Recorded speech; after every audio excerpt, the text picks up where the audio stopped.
That's right, guys. You get two videos today. A lot of news happened over the course of the last 24 hours, so I wanted to break it all down. We're talking Allen Robinson, Marcus Maye, and the Joe Douglas Robert Saleh press conference.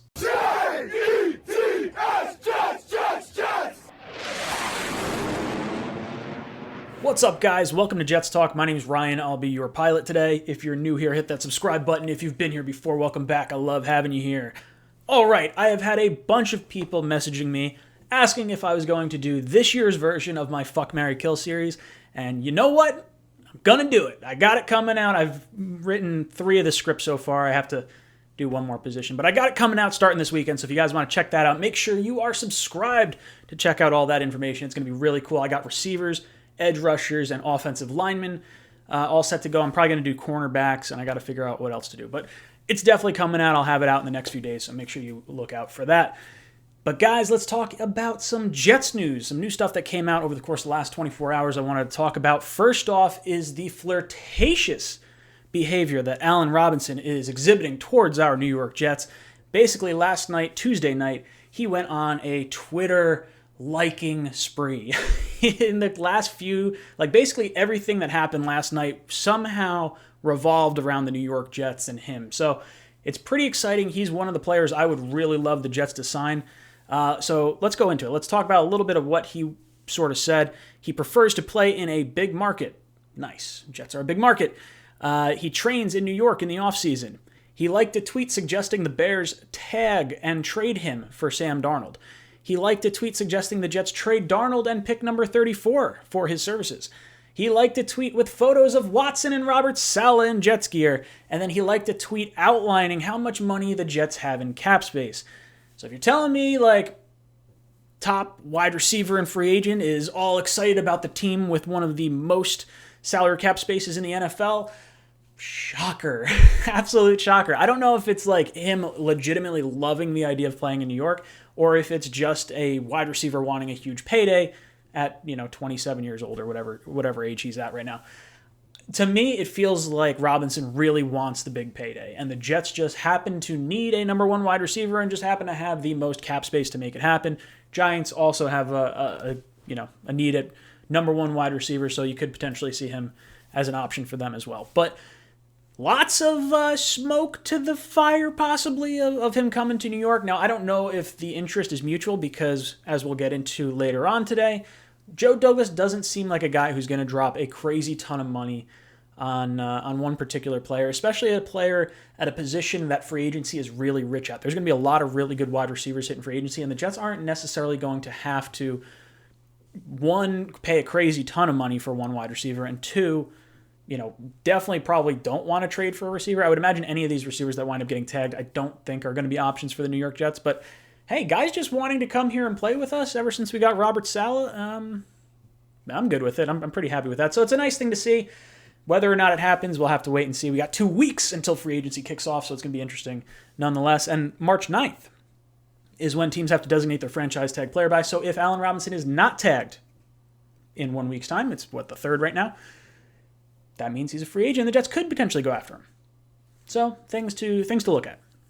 Speaking of franchise tag players, or players that could be franchise tagged, Marcus Maye's agent went to Twitter last night. There was a tweet from Rich Samini saying that the Jets have moved on from Anderson. They save $8.2 million in salary cap space. And then Field Yates came out and said, over the course of the next few days, they really have a ton of space that they can work on in terms of trades and free agency and all this different stuff.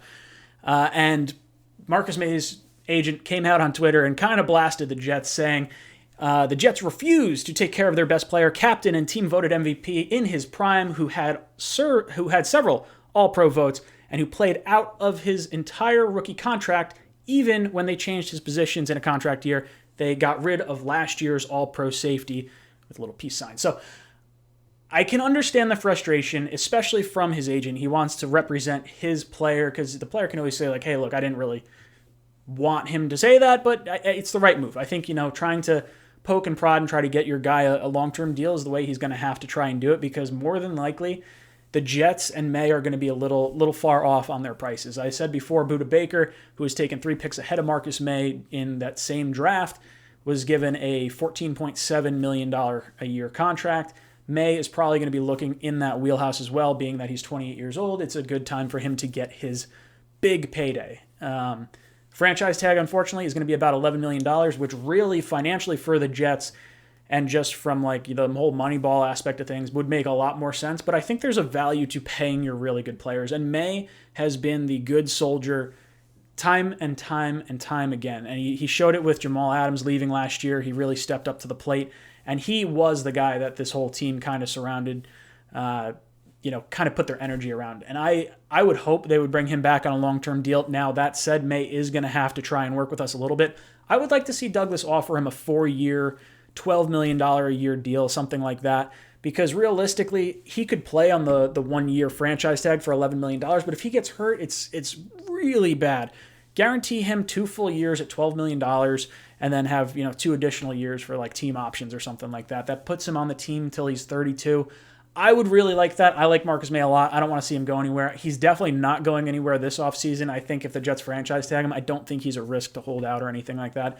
But we'd be able to work on a contract right up until about middle of July or so before you can't negotiate a long-term deal with franchise tag players. So it's going to be interesting to see what happens there. And then we got a little bit more news in regards to the Jets and a press conference that happened at about 12 o'clock today.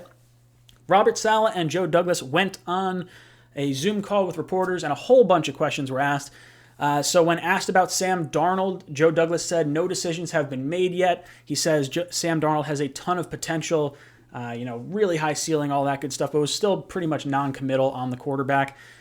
We've heard before the Jets are going to go and do their due diligence. They're going to wait until all the pro days are done with these top-ranked quarterbacks before they make a decision on what they do with Sam Darnold. So that means Trey Lance, which I believe is March 12th, Zach Wilson, March 26th, and then Justin Fields is March 30th. So we have enough time to kind of, we don't have to rush into anything. We have all the time in the world. We own the number 2 pick. We can make the selection. We can wait all the way until draft time. We do not have to make a decision right now unless we're blown away with some type of offer, either for the number 2 pick or for Sam Darnold. So interesting there. Douglas did say he wants Marcus Maye here long-term, and he said that the comments by his agent, by Marcus Maye's agent, was not a hindrance. It's all part of business and part of negotiation. So I think that was a really nice way to deflect the question. You don't have to worry about all the drama that's surrounding it because guys just want to get paid. They understand that. Let's see. He says the Jets are positioned very well with teams in terms of cap space and draft picks, so they can really add a ton of talent to this roster. It's going to be really interesting to see what they do. Now, he does say that he wants to build through the draft. He wants to use free agency to supplement the roster. So it doesn't sound like a guy who wants to go above and beyond with free agents. Now, that being said, I do think there are certain players that he would go out and spend big money on. Guys like Joe Thuney or Corey Linsley. I think offensive linemen that can help more than just one position. Like a wide receiver, he's going to help you from the wide receiver room. He's going to help you from the quarterback room. Offensive lineman-wise, going to help almost the entire team. So I think he's going to strategize where he spends his money. It's just interesting to kind of see his free agent outlook because of how we played the low-cost free agent game last year. We have so much money this year. Does he change that at all? At least from this, it doesn't sound like it's going to be too different from last year. They did bring up the whole fact that when they meet with prospects for their pro days, there's going to be no dinners with prospects and there's going to be no classroom time, meaning no figuring out if these guys know the X's and O's the way it looked like they did on the field. And that's a little bit concerning for me. And that's probably where I fall in terms of what we do. I've been saying I think the Jets are going to take Zach Wilson, and I still feel a quarterback is in their future, whether it be Zach Wilson or Justin Fields. But for me, I'm looking at this and I'm saying, okay, there's a lot of uncertainty. We had a shortened year. We don't really know what these quarterbacks are because we didn't get to see a combine. We don't get to meet with them one-on-one. So what happens to the Jets and their draft pick at number 2? This is a very volatile year for taking a quarterback.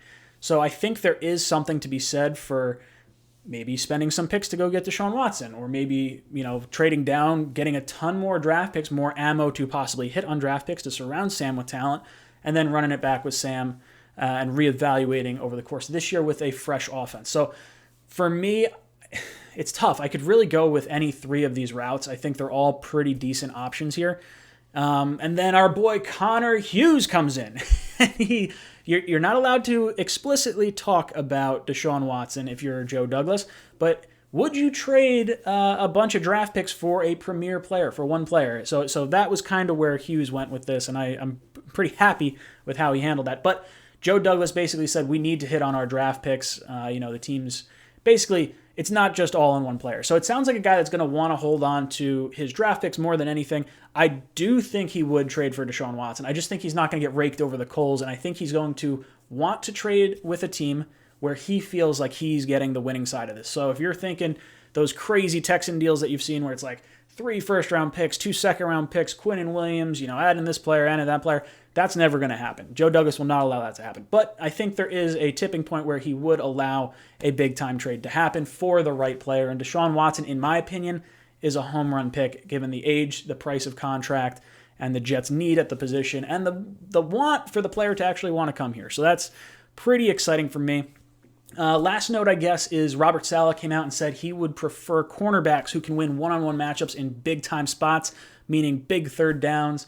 So I think the Jets are definitely using a top 3 draft pick on a cornerback, not number 2 overall, but I mean one of their 3 first-round picks. I would think it's going to be pick 34. I would hope edge rusher is probably pick 23.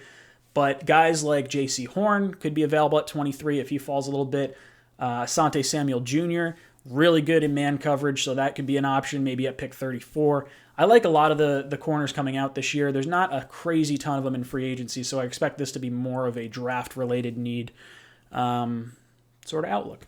So yeah, that's basically my thoughts on everything that has happened in the last 24 hours. If I missed anything, let me know down in the comments. What do you guys think about Marcus Maye? What do you guys think about Allen Robinson? What do you think about Joe Douglas? What do you think about Sam Darnold, Deshaun Watson? All these different topics that I kind of got into here.